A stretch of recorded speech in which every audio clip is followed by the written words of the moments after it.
First question will come from Ms. Catherine Valente from Manila Times. What is your position on the plan of the International Criminal Court to investigate former President Rodrigo Duterte over his war on drugs? My position hasn't changed, and I have stated it often, even before I took office as president, that there are many questions about their jurisdiction and the what we in the Philippines regard as an intrusion into our internal matters and a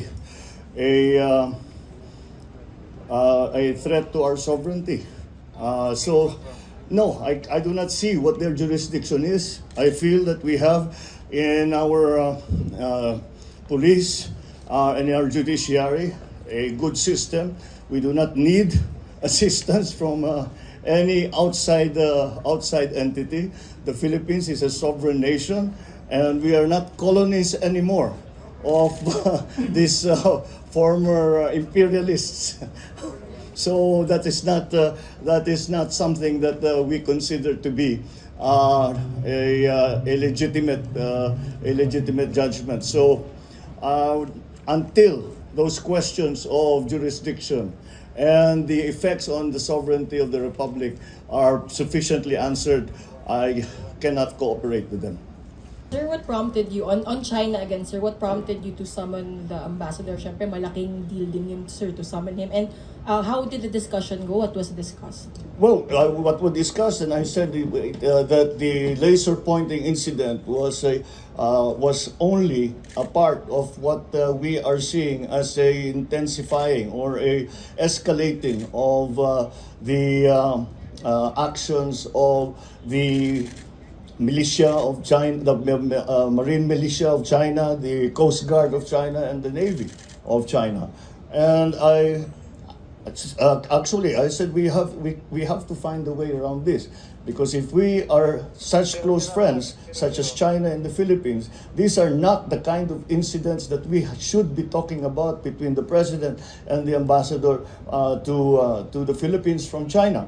And I reminded him that this was not what we agreed upon with President Xi when I visited him in Beijing. So we are hoping that we can find a better way rather than these incursions into our maritime territory and the rather aggressive acts that we have been seeing in the past few weeks and months.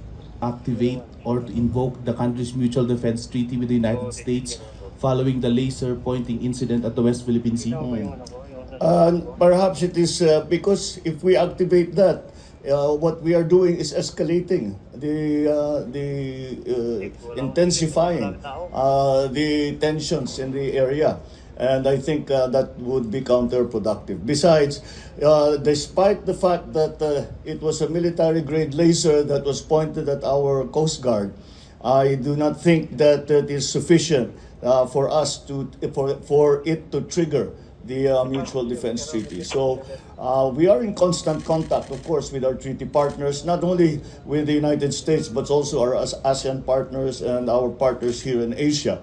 And that, I think, is the better recourse, rather than to go directly to the mutual defense treaty, which, again, I am very concerned would provoke the tensions rather than cool the tensions down.